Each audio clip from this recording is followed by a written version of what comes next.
बिस्मिल्लाहिर्रहमानिर्रहीम।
और इसको हम इसके साथ अब हम फ्राई करेंगे तकरीबन 4 से 5 मिनट के लिए। प्याज और लहसुन अदरक के साथ कीमे को फ्राई होते हुए 3 से 4 मिनट हो चुके हैं। इसके साथ हम इसमें ड्राई इंग्रेडिएंट्स डालेंगे। इसके बाद इसमें है मेरे पास 1 टेबल स्पून जो है नमक है, हाफ़ टी स्पून कुटी हुई मिर्च है, 1 टेबल स्पून धनिया है, 1 टेबल स्पून मिर्च है, हाफ़ टी स्पून हल्दी है और 1 टीस्पून मेरे पास कश्मीरी लाल मिर्च है। अगर आपके पास ये मिर्च है तो आप डालें, नहीं है तो आप इसको स्किप भी कर सकते हैं। और मसाले आप अपनी मर्ज़ी के हिसाब से कम या ज़्यादा कर सकते हैं। और साथ ही इसमें मैं 2 से 3 टेबल स्पून पानी के डालूंगी ताकि हमारे मसाले जले नहीं। इसको हम 2 से 3 मिनट के लिए इसमें भूनेंगे, इसको फ्राई करेंगे। और इसके बाद मैं डालूंगी टमाटर है मेरे पास 3 बड़े टमाटर थे जिसको मैंने ग्राइंड कर लिया है। आपको टमाटरों का रंग इसलिए ऐसा लग रहा है कि इसमें मैंने 3 से 4 जो हरी मिर्चें थी वो मैंने साथ ही इसके साथ ग्राइंड कर ली थी। तो जब मैं इसको फ्राई कर लूँगी तो साथ ही मैं टमाटर डाल के इसको मैं भूनूंगी। कीमे को मसाले और टमाटर के साथ भूनते हुए 7 से 8 मिनट हो चुके हैं और मैंने इसको हाई फ्लेम पे भूना था और इसमें मैंने 2 मरतबा पानी डाला था। ठीक है, थोड़ा थोड़ा पानी डाल के इसको मैंने भूना था। और जो पानी है, चने की दाल जो मैंने बॉईल करके रखी थी 300 ग्राम, उसका जो पानी बचा था वो मैंने अलग से निकाल लिया था और वही पानी डाल के मैंने इसको भूना है।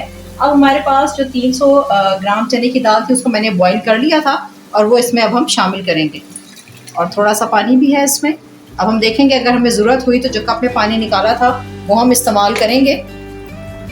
और इसको हम अच्छे तरीके से हल्के हाथ से हम इसको, क्योंकि दाल जो है वो हमारी 100% कुक है, इसको हम मसाले के साथ अच्छे तरीके से हल्के हाथ से मिक्स करेंगे। और इसको हम तकरीबन 10 मिनट के लिए हल्की आंच पर हम दम पर रख देंगे। ये जो पानी बचा है ये वाला पानी भी हम इसमें आधा डालेंगे। तकरीबन क्वार्टर कप पानी चला गया है इसमें। और इसको अब मैं अच्छी तरीके से मैंने मिक्स कर दिया है और इसको अब हमें ढक्कन रख के इसको 15 मिनट के लिए दम पर रख दूँगी। कीमा चने की दाल को दम पे लगे हुए तकरीबन 15 मिनट हो चुके हैं। आप देखें कि जो उसका जो तरी है वो ऊपर आ चुकी है और इसका रंग कितना अच्छा लग रहा है। और जिसकी कंसिस्टेंसी आप चेक कर सकते हैं, मैंने इस तरह की रखी है, बहुत ज़्यादा रनी भी नहीं है और बहुत ज़्यादा ड्राई भी नहीं है, क्योंकि फिर इस तरह रोटी या चपाती के साथ खाने में इसमें दुश्वारी पेश आती है। दुश्वारी तो क्या, लेकिन एक को अच्छा नहीं लगता।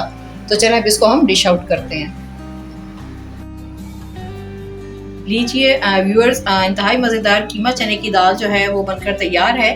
अगर आप लोग अपने घरों में ये बनाते हैं तो इस तरीके से भी बनाकर आप देखें, और अगर आपने कभी नहीं बनाया और खाया तो आप ज़रूर इसको बनाएं, आपको खा के बहुत मज़ा आएगा। तो अगर आपको ये रेसिपी अच्छी लगे तो हमारे इसको लाइक और शेयर ज़रूर करें, और हमारे चैनल को सब्सक्राइब करें, और कमेंट बॉक्स में अपने कमेंट का इजहार ज़रूर करें। इसके साथ ही इजाज़त दीजिए। अल्लाह निगहबान।